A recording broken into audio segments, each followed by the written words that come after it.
Welcome back to the Talking Hedge. I'm Josh Kincaid, Capital Markets Analyst and host of your Cannabis Business Podcast. Today, we're going to take a look at the top 10 marijuana industry news stories of the week, starting with number 10. The psychedelic sector has investors tripping for an opportunity to ride the mushroom boom.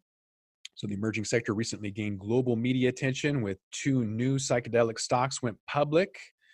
Personally, I wouldn't invest in anything Bruce Linton does. He seems to be a PR hero that doesn't really generate any revenue.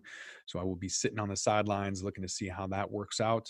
And again, with psychedelics, until it becomes legal in North America, I would look at ancillary businesses selling them stuff and stay completely away from Mind Mid and Champion Brands.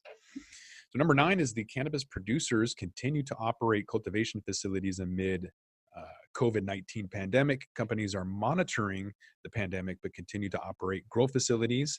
So as Canadian cannabis companies monitor the developments with the coronavirus, most major licensed producers or LPs are still operating their cultivation facilities. And spokespeople for Canopy Growth and Hexo and Aurora Cannabis and Tilray each told Bloomberg that the companies have reduced business travel and given staff the option to work from home in light of advisory issues by the World Health Organization regarding the coronavirus outbreak.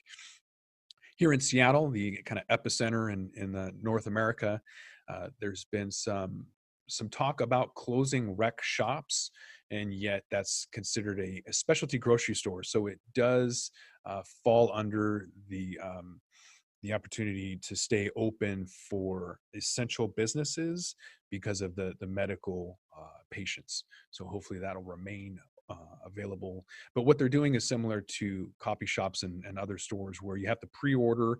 You can't show up until your order has been filled.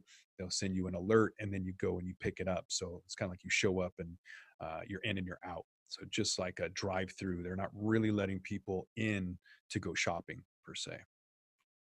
Number 8 on the list is that Canada defends marijuana legalization in response to international skepticism.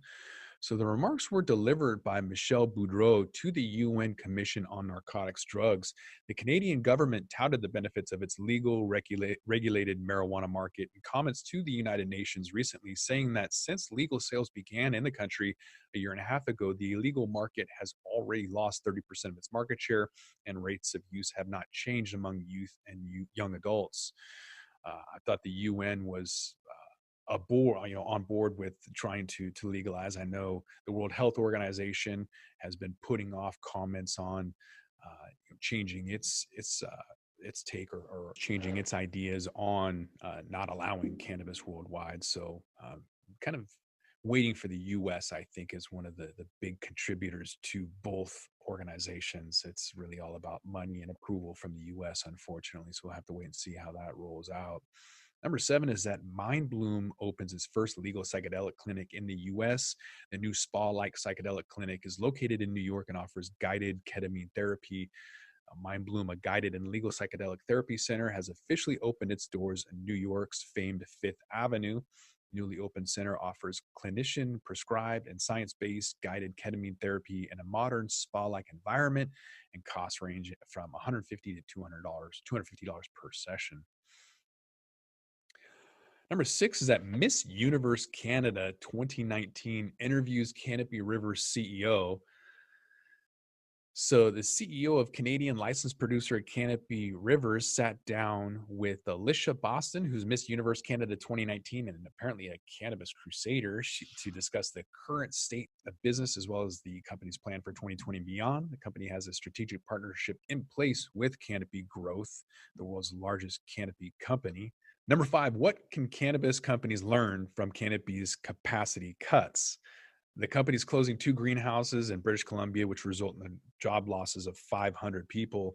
Ontario, the Canadian-based cannabis producer Canopy Growth, announced production cuts that help ease the nation's oversupply issues, as well as offer lessons for other operators on how to compete in a newer market.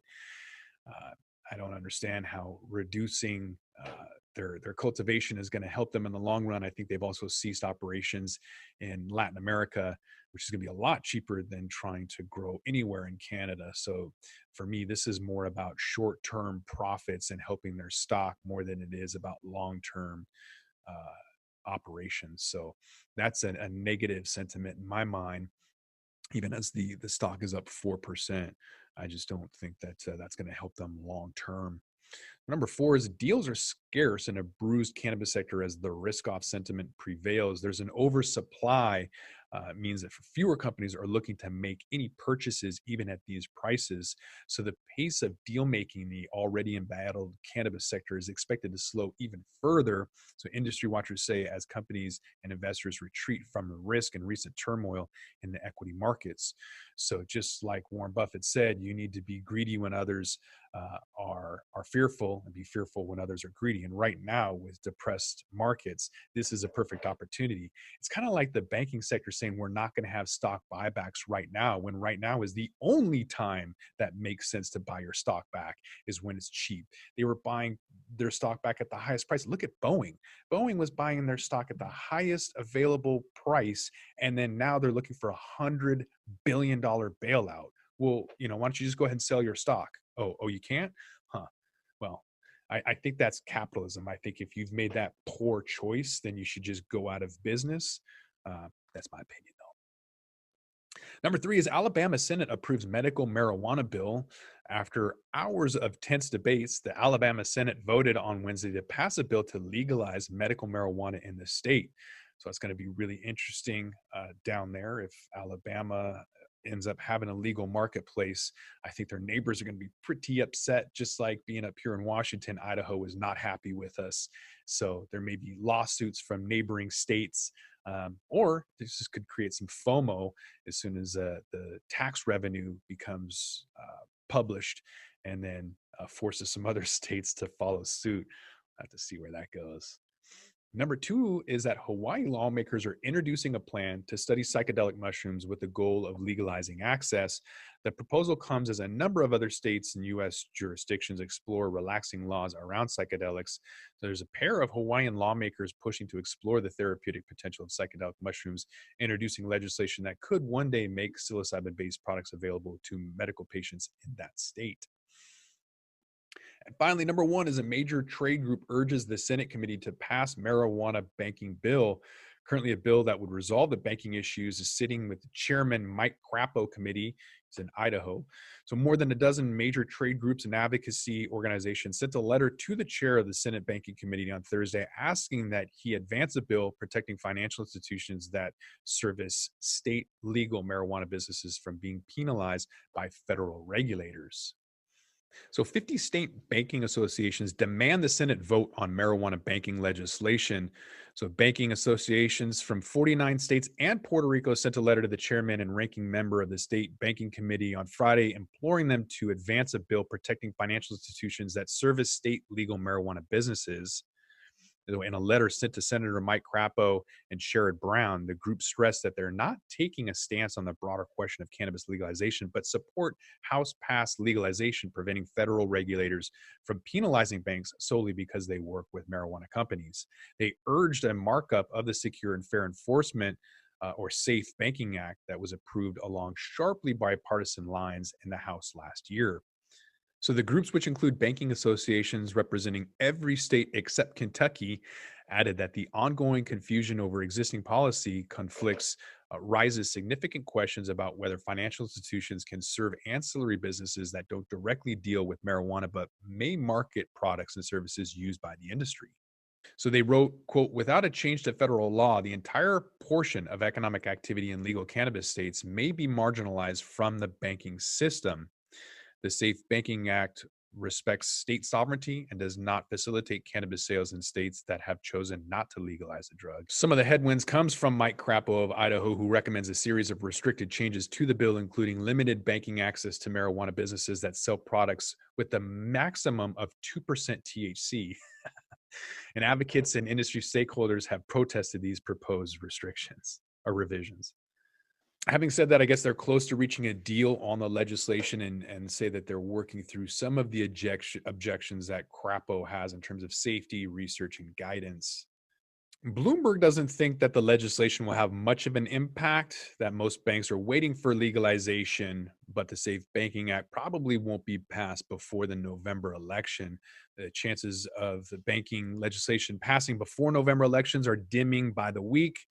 But the author of the Department of Justice's 2014 guidance on pot banking say it may not matter anyways. Quote, for those banks that are on record saying that we'll never bank this industry so long as it remains federally illegal, safe banking doesn't change a thing.